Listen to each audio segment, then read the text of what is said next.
2 heures. ci 2 heures mu jeex ñoom ñu ne kii fan la jeex pare na ci dem nañu. France bi yàggul Noël Le Graët bi ñu koy falaat.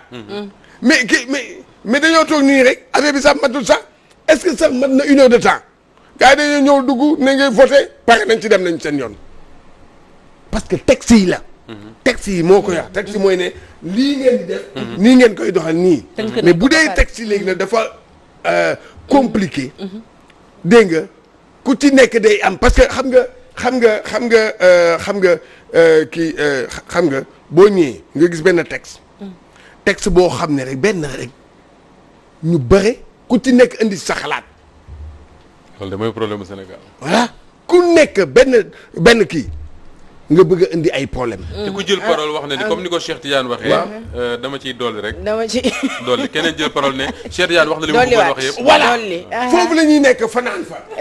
parce que texte footballu Sénégal moom moo doy waar. te ñoom seen jëmu bopp dañoo réer ci texte yi ba nga xam ne dafa dañuy réer ba fàtte appliquer texte bi ba nga yaakaar ne ñoom ñoo ko tey fekk ñoom ñoo réer. dañoo réer. ñoom dañoo réer ci texte bi. billaahi texte bi. da leen di réeral. waaw mais ko du suñu texte yi ci ginnaaw su ma fàttali ko nekkoo woon di wax ni suñu texte yi dafa baax ba am na yeneen réew yu ñu koy àbb. pour waaw. ba am na yeneen réew yu ñuy kii pour. Fabel yaa ngi may tooñ. Fabel yaa ngi may tooñ. musuma. la ilaha illallah VAR.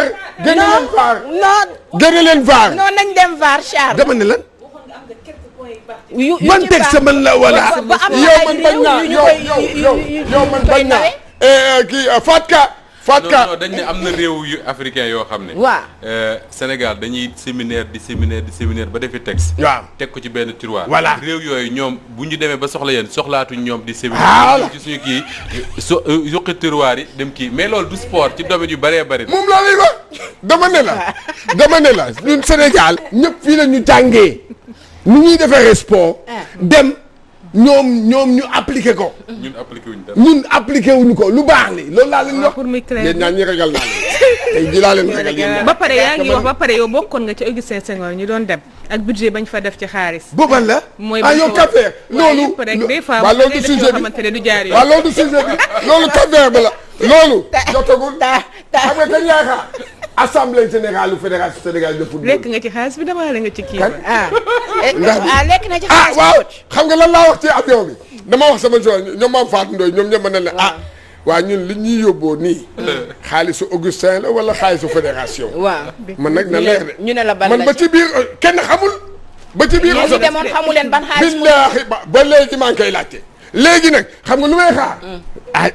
kii assemblée générale. kii waa bilan financier bi. waaye ba ma xool léegi naan nga ci voyage. yow doo ma bàyyi ma àggale lii après ñëw foofu. bàyyil ma loolu dinaa ci ñëw. billaahi xam nga ne man dinaa ci ñëw.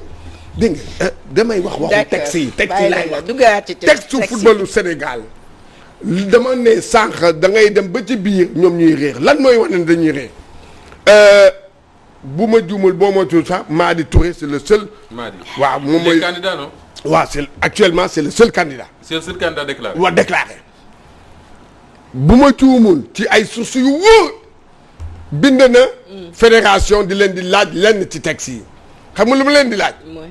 lenn la leen di laaj ana kañ la ñuy installé pour lan kañ la ñuy installé comité électoral bi pour assemblée générale bi pour fal le comité électoral texte yi dafa wax da nga koy maanaam da nga koy installé 6 mois avant l'assemblée générale 6 mois avant waaw léegi nag xool leen ñu ngi ci mois d'avril mois d'août le mandat wu ñi fi toog nii te xamuñu dara ñi fi toog boobu lay jeex léegi nag xool leen avril ba boobu est-ce que mën na 6 mois y a problème. avril mai juin juillet août 4 mois. ci 4 mois. et alors que texte yi dafa ne 6 mois donc ce qui veut dire bu dee logique pour logique. buñ ko tegee tey ci mois de mai. ba ci mois d'avril bi kon assemblée générale fédération mu ngi am au mois de septembre. ou bien au mois d'octobre. te dina fekk mandat yi jeex. te dina fekk mandat yi jeex. xam nga loolu déjà ñoom texte yaa ngi nii de. mais ñoom dañoo dugg même mooy bu Ligue Pro Ligue Pro. Ligue de football professionnel. moom tam dañu ne avant que comité électoral bi dañ koy installer. 6 mois avant l'AG. mais amul. beneen waaw xam nga loolu déjà ñoom réer nañu. il a fallu que un des candidats déclarés. moo bind na ñoo ne secrétariat wu fédération sénégalaise de football ay sources yu wóor laay wax. boobu sax xam naa ne boobu sax nga presse bi sax nañ ko reprendre bu ñu ko reprendre tey parce que xooluma presse bi ou bien reprendre ko suba wala kii mooy que jot nañ ko. woo nañ ko ne ko saa yi nii. loolu moo am beneen affaire boo xam ne moo nekk encore ci texte yi. lan moo tax ma ne texte yi baaxul. waa kii Moustapha. yow yàgg nga nekk ci nawetaan. di lijjanti affaire u texte. xam nga lan mooy problème mu texte bi mooy article 22. alinéa A B C D. bu football Sénégal. foofu moom mooy loolu mooy problème mu footballu Sénégal te mooy problème mu te moo tax. lan moo ci nekk ci voilà parce que xam nga loolu lan moo ci nekk. foofu dañu ne président de ligue. day voter alors que. le président de ligue. moom. lan moo ko ne moom mu nekk président de ligue. clubam lan moo tax le président de ligue bi yow da ngay voter yow club bi la kii. club boobu tam day voter. waaw c'est que mooy maanaam yow Moussa Ba yaay président de ligue de Louga. pourtant yow ligue de Louga boobu nga nekk. am nga club boobu. Njàmbur moo la fa yóbbu. waaw Njàmbur moo la fa yóbbu. léegi nag voté Njàmbur voté. waaw yow nga voté Njàmbur di voté. oui kon corps électoral bi moo baaxul moom la ñu war a dindi moom la ñu war a xoolaat. voilà merci. qui est électeur. voilà qui est électeur merci. et le problème a été réglé par la Guinée-Conakry. qui a 65 électeurs. club bi rek. waaw 65 électeurs lañu. ñoom ñoo ñëw voté mu jeex ñu dem. mais fii xam nga ñaata la 400 et quelques. acca. ba te kuy fal maire. waaw mais bu ko waxee sax président de la République. waaw 400 clubs. et alors que ces clubs là. club yooyu ngay gis am na ci ñoo xam ne tey jii toog nañu ay 3 ans compétiruñu et texte fédération football dafa ne. boo toogee 2 ans compétiroo jeex na éliminé nañ la. bokkutoo mais 400 clubs xoolal ma 400 clubs. voilà mooy ñi nga doon wax naan ñi yor club yi te. club ci saak am na ñoo xam ne waaw am na ñoo xam ne ci kalpe la nekk. billaahi te yeneen yu nekk ci kalpe. ci kalpe non Sénégal moo neex on nënd ji ay club yoo xam ne du ñu daal dañoo kii et da ngay gis benn président de club am na fii benn président de ligue ma wax ko benn président de ligue. 8 équipes la am moom. 8 équipes. waaw benn président. xam ki may waxal dina nga xam sa bopp parce que yéen 14 ngeen 14 président de ligue de football ngeen 14 ngeen kenn ci ma jàpp kenn ci yéen am na 8 club moo xam moo ko moomal boppam maa ko wax. kan la ci. xam nga bés ba 8 club.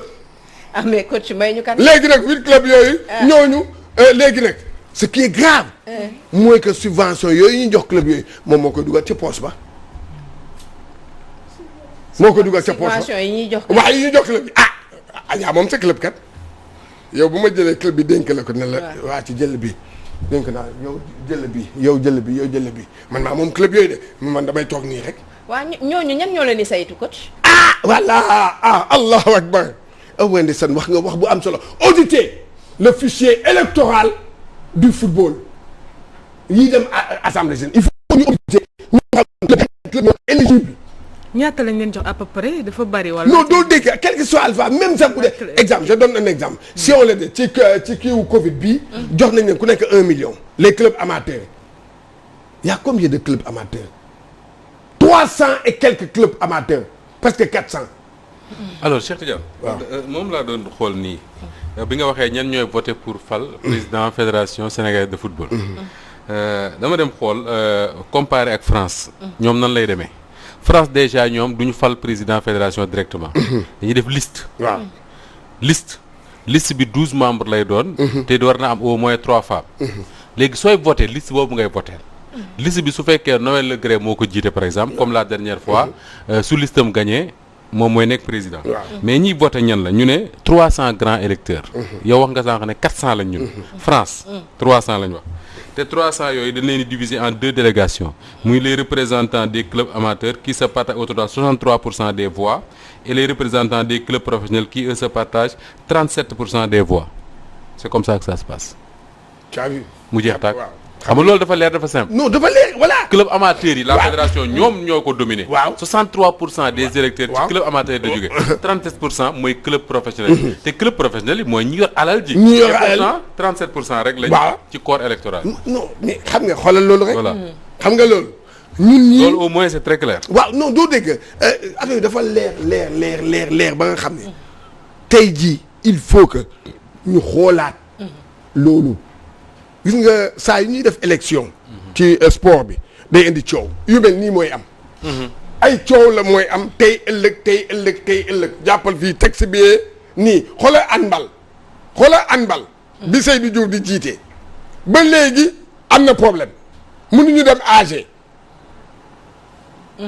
parce que y a problème loolu laa lay wax texte yi suñuy texte yi am na yoo xam ne dafa dépassé am na yoo xam ne baaxatu am na yoo xam ne da lay réeral. question Cheikh les ligues yi ñooy yem ñooy tolloo voix ñooy par exemple bu ma ne ligue Louga ak ligue Thiès par exemple waaw ñooy tolloo voix waaw ku nekk benn waaw ku nekk benn waaw ok waaw nit ki waaw moom mais est-ce que ligue yi par exemple ligue Dakar li fi nekk ci club j'imagine que moo ëpp yi nekk ligue bu Louga wala ligue bu Thiès waaw mais benn voix la Dakar am benn voix la kii am ndoo tolloo voix France nag duñ def ñoom moom laa lay wax ñoom dañuy xool selon le poids chaque ligue voilà sa ay nombre électeurs noonu lay demee voilà cela veut dire quoi que ni tey bu fekkoon dañ naan Dakar ñëpp ay club ñëpp ay ñëpp seen ligue mooy ëpp électeur nga ne Louga par exemple seen i club bariwul benn wala ñaar seen ay voix mënul tolloo ak yu Dakar ce qui fera dire quoi que ni tey Cheikh Tidiane mën na nekk candidat su gagné Dakar moo ko gënal foofu gagné la Ligue de Louga wala yu demee noonu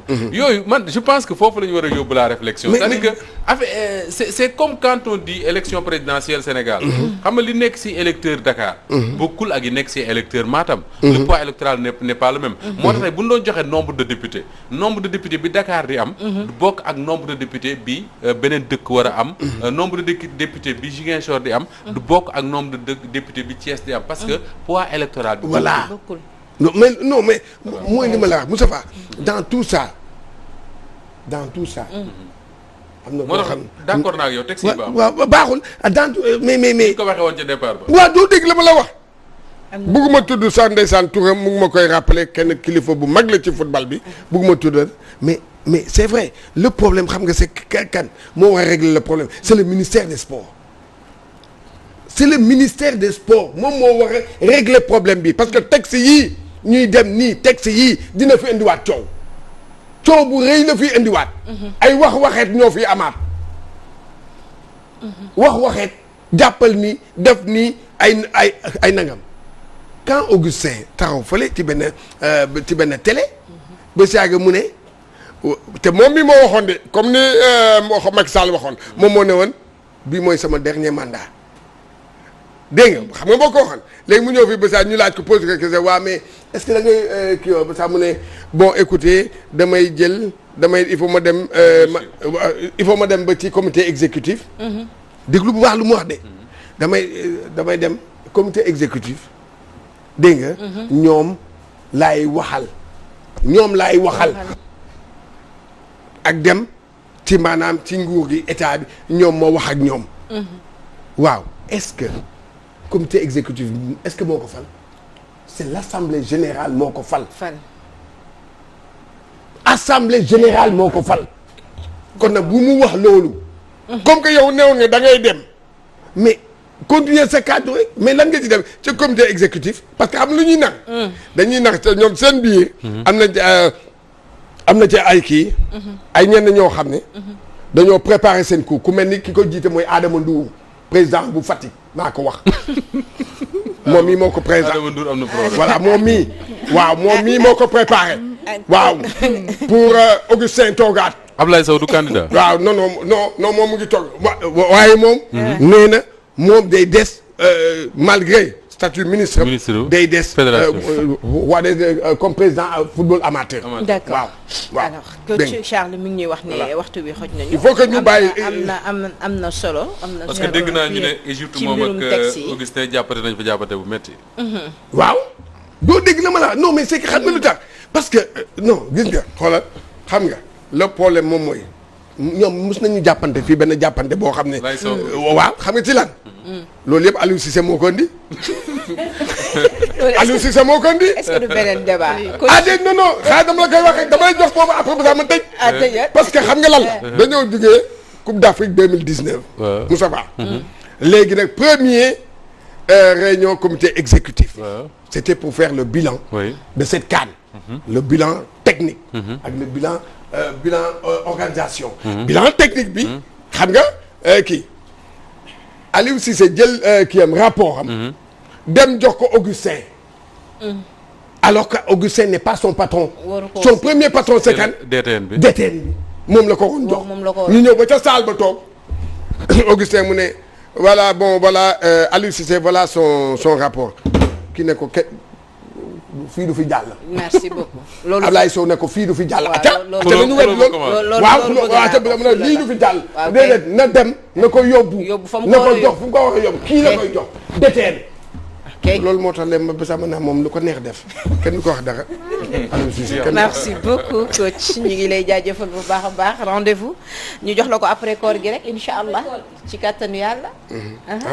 macha allah. waaw après ko. yow nag la ñu wërite portable. non dama doon xool. waaw. coach waaye sa loxo ngi ci soos de temps yi moom. tarkal la de. macha allah macha allah. waaw yàlla sant rek. sa loxo ngi ci soos sant rek. macha allah. waaw di sant rek sant vraiment.